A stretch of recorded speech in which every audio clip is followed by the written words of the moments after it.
Jimmy Kimmel's been canceled from the show, so to speak, not as a person. How does that make you feel? What do you think? Are you a Kimmel digester, so to speak? Do you watch his show? I have to be honest, I haven't watched shows like that since Carson retired. I am 60 years old, come on. But what's the real reason he got let go? I always like to compare it to living in the Southeast United States. My wife went to the University of Georgia.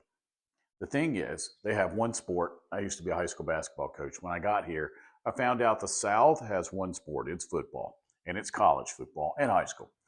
And I realized that as long as you were winning, it's okay. As they say in the SEC, winning can cover a multitude of sins. And I've seen that lived out down here. It's amazing, isn't it? I come from a basketball state, North Carolina. But it's also true in TV. Why do I know this? Well, I used to be a syndicated radio show host. Years ago, got sick, lost my show, long story, made a movie about it. What I would do is, and a lot of people do, is I would buy my radio time and then sell my own sponsorship. Well, to be able to sell sponsorship, you have to have listeners. So you have to have ratings. You have to subscribe to rating services. And then you have to take that piece of paper to your sponsors and go, here's how many ears we have. Here's why you can justify writing me that check. If you don't have the ratings, you can't get the check. So I know what it's like to lay my own money out, buy the airtime, and then go sell my airtime with my sponsors. And keep in mind, too, that the radio stations have to have, normally on the ends of a radio show, the last 4 minutes and the first 4 minutes are ads. Sometimes, depends on a radio show. Is it talk or is it music?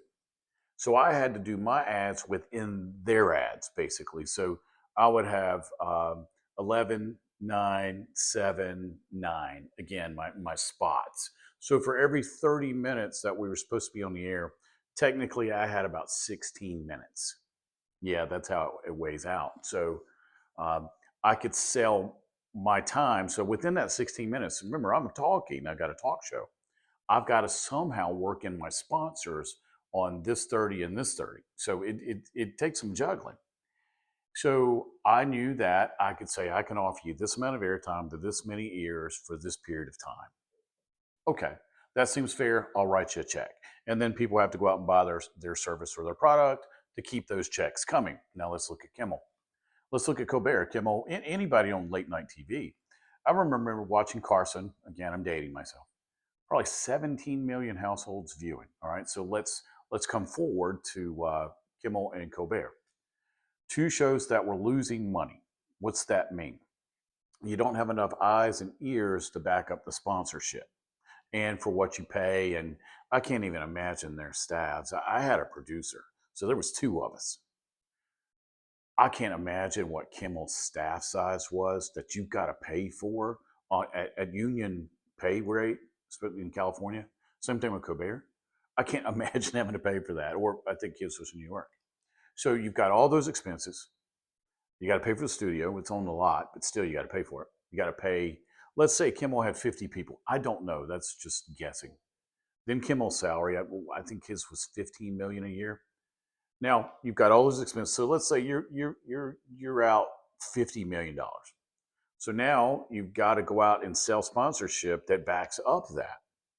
The thing is, just like in coaching, what'll happen is, let's say the guy was 12-1, now he's 10-2, now he's 8-4, now he's, see where we're going with this?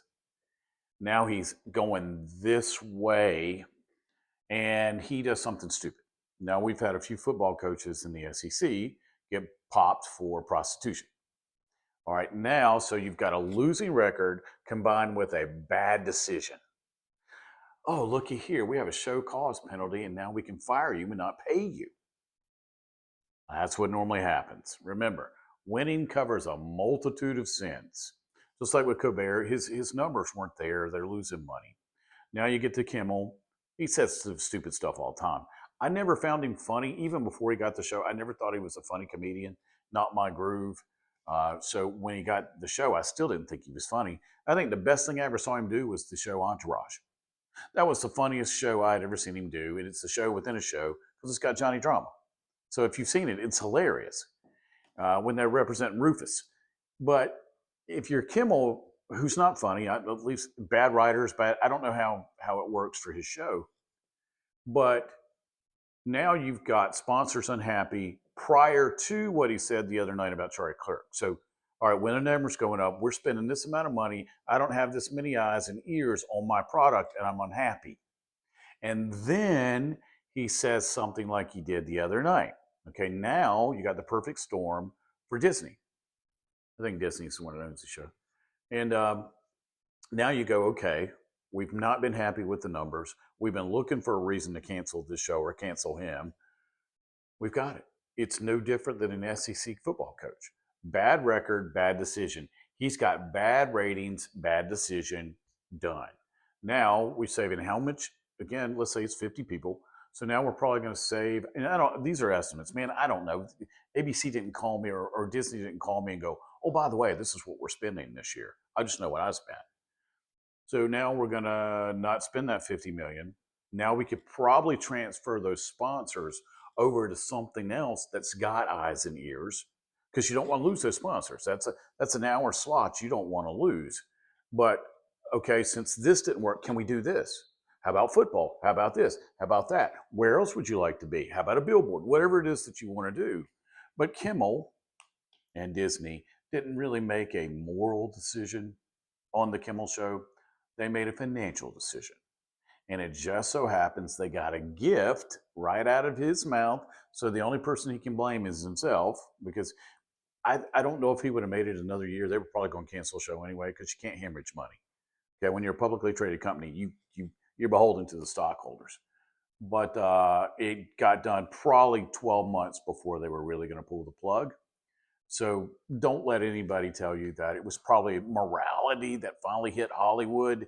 No, it was financial. No different than my show. My show didn't make it without sponsors. His show ain't going to make it either. Just my 2 cents. Like and subscribe, please. But I'll see you next time. Take care.